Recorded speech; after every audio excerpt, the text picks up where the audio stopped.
খুব শিগগিরই গণতন্ত্র পুনঃপ্রতিষ্ঠিত দেখতে পাবো, এই হোক অঙ্গীকার।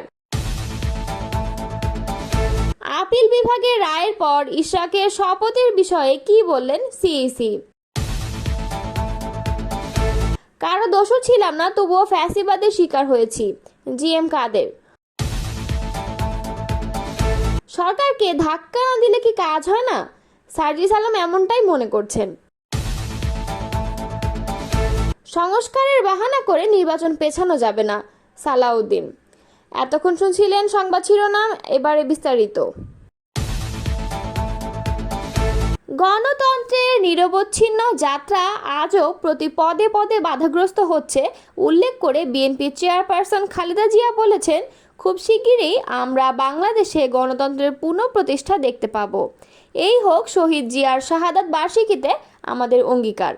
বৃহস্পতিবার 29 মে রাজধানীর রমনার ইঞ্জিনিয়ার্স ইনস্টিটিউশন বাংলাদেশ মিলনায়তনে বিএনপির প্রতিষ্ঠাতা জিয়াউর রহমানের 44তম শাহাদাত বার্ষিকী উপলক্ষে আয়োজিত আলোচনা সভায় প্রধান অতিথির বক্তব্যে তিনি এসব কথা বলেন। ধারণ করা বক্তব্যে খালেদা জিয়া বলেন, প্রতি বছর এই দিনটি আমাদের জীবনে আসে এক বেদনাবিধু স্মৃতি নিয়ে।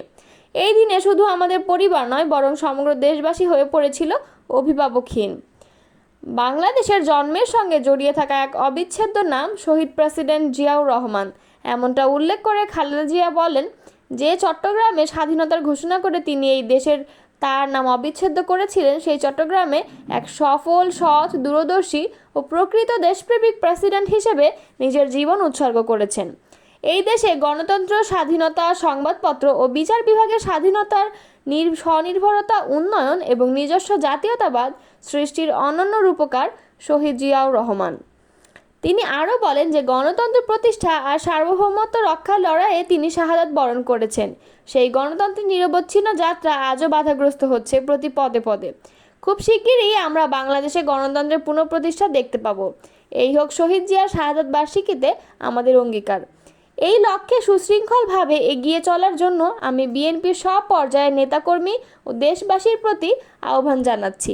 খালেদা জিয়া বলেন, মনে রাখবেন, সবার জন্য গণতন্ত্র ও উন্নয়নের মাধ্যমে সব সমস্যার সমাধানের যে রাজনীতি শহীদ জিয়া রেখে গেছেন, তা বাস্তবায়নের মাধ্যমে তার প্রতি শ্রদ্ধা জানাতে হবে। বিএনপির ভারপ্রাপ্ত চেয়ারম্যান তারেক রহমান আলোচনা সভায় ভার্চুয়ালি যুক্ত হয়ে প্রধান আলোচক হিসেবে অংশ নেন।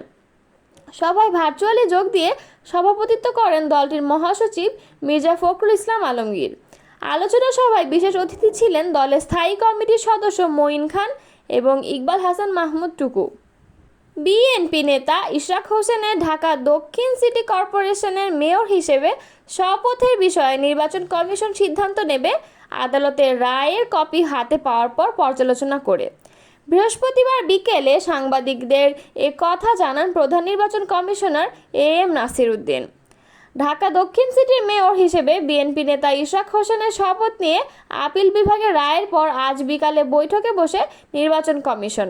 আগারগাঁওয়ে নির্বাচন কমিশন ভবনে সিইসি AM নাসির উদ্দিন ও অন্য নির্বাচন কমিশনাররা প্রায় 3 ঘন্টা বৈঠক করেন।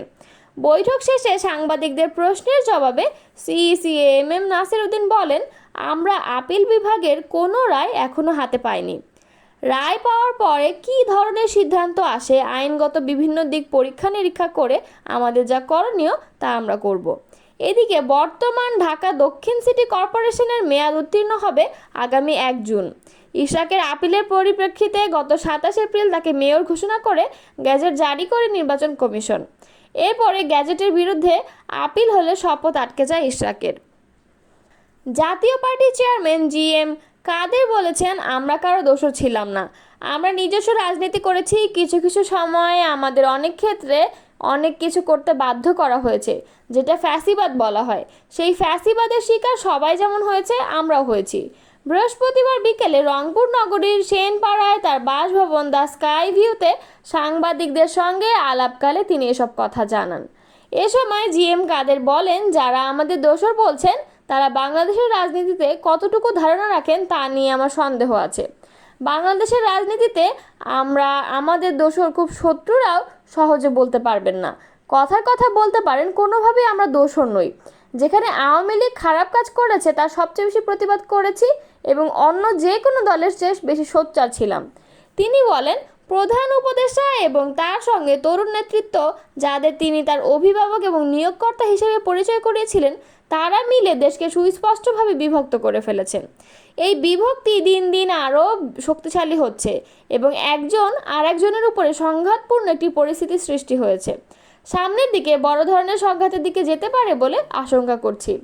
প্রধান উপদেষ্টা জাপাকে রাজনৈতিক দল হিসেবে স্বীকৃতি দিচ্ছেন না জানিয়ে তিনি বলেন, রাজনৈতিকভাবে তিনি আমাদেরকে বাদ দিয়ে গেছেন, মানে হিসেবে আমরা নেই। তার হিসেবে রাজনীতি করার অধিকার আমাদের নাই।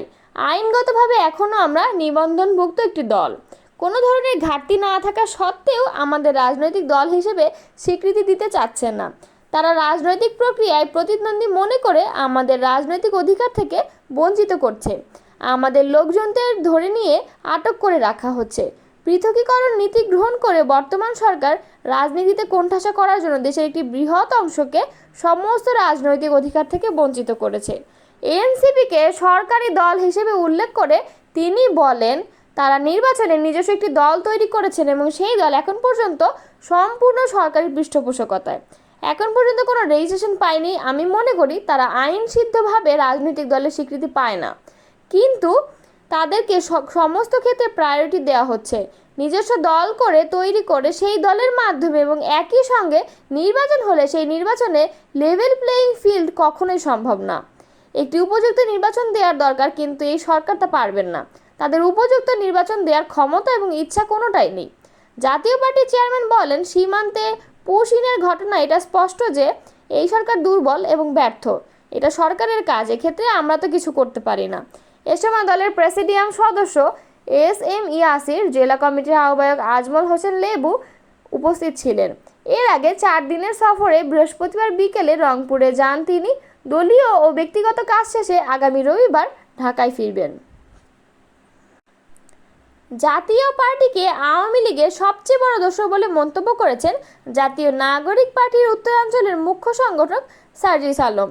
একই সঙ্গে সেই দলের চেয়ারম্যান জি.এম. কাদের এখনও বাইরে কিভাবে, সেই প্রশ্নও তুলেছেন তিনি। বৃহস্পতিবার নিজের ভেরিফাইড ফেসবুক আইডিতে দেওয়া এক পোস্টে এমন মন্তব্য করেছেন। ফেসবুকে সার্জিস আলম লেখেন, জাতীয় পার্টি আওয়ামী লীগের সবচেয়ে বড় দোষর। বিরোধী দলের যাবতীয় সুবিধা ভোগ করে আওয়ামী লীগকে সরকারি দলের বৈধতা দিয়েছিল এই জাতীয় পার্টি। সার্জিস আরও লেখেন, প্রত্যেক ইলেকশনের আগে অবৈধ সরকারি দলের বিরোধিতার নামে ভণ্ডামি করত, তারপর নির্বাচনের ঠিক কয়েকদিন আগে জি.এম. কাদের ভারতে গিয়ে নেগোসিয়েশন করে ডামি বিরোধী দল সেজে বসে থাকত। সেই জি.এম. কাদের এখনও বাইরে কিভাবে? সরকারকে ধাক্কা না দিলে কি কাজ হয় না, নাকি প্রত্যেকটা কাজের জন্য ছাত্র জনতাকে নতুন করে মাঠে নামতে হবে? সংস্কারের বাহানা করে নির্বাচন পেছানো যাবে না বলে মন্তব্য করেছেন বিএনপি স্থায়ী কমিটির সদস্য সালাউদ্দিন আহমদ। বৃহস্পতিবার বিকালে শহীদ প্রেসিডেন্ট জিয়াউর রহমানের 44তম মৃত্যুবার্ষিকী উপলক্ষে রাজধানীর ইঞ্জিনিয়ারিং ইনস্টিটিউশন মিলনায়তনে আলোচনা সভায় বক্তৃতা রাখেন তিনি। সালাউদ্দিন আহমদ বলেন, প্রধান উপদেষ্টা আজ জাপানে এক বক্তৃতায় বলেছেন যে একটি মাত্র দল ডিসেম্বরের মধ্যে নির্বাচন চায়। যদি ডিসেম্বরের মধ্যে নির্বাচন দিতে হয় তাহলে তাড়াহুড়ো করে সংস্কার করতে হবে। আমরা বলেছি চ্যারিটি বিগিনস অ্যাট হোম। আমরা বলেছি আপনার উপদেষ্টা পরিষদ নিরপেক্ষ নয়, আপনার উপদেষ্টা পরিষদ সংস্কার করুন। এখানে 2 জন ছাত্র উপদেষ্টা বসে আছে, তারা একটা দলের। আর একজন উপদেষ্টা আছেন বিদেশ ভ্রমণ করছেন 20 বছর, এখন বাংলাদেশকে উদ্ধার করতে এসেছেন। তারা বিতর্কিত ভূমিকার কারণে বাংলাদেশের বিভিন্ন রাজনৈতিক দল ও সংস্থার মধ্যে দূরত্ব সৃষ্টি হয়েছে। তিনি কী পরিকল্পনা নিয়ে এসেছেন জানি না, আল্লাহ মালুম।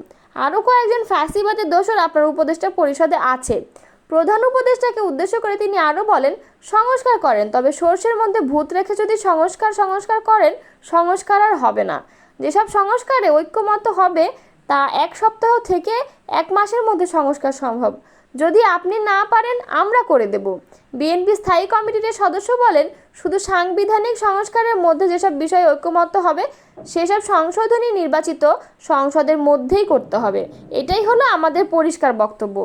তিনি বলেন, সংস্কার বলে যে ফেনা তুলছেন, কয়টা সংস্কার করেছেন আপনারা? সংস্কারের বাহানা করে নির্বাচন পেছানো যাবে না, জাতিকে বিভক্ত করা যাবে না।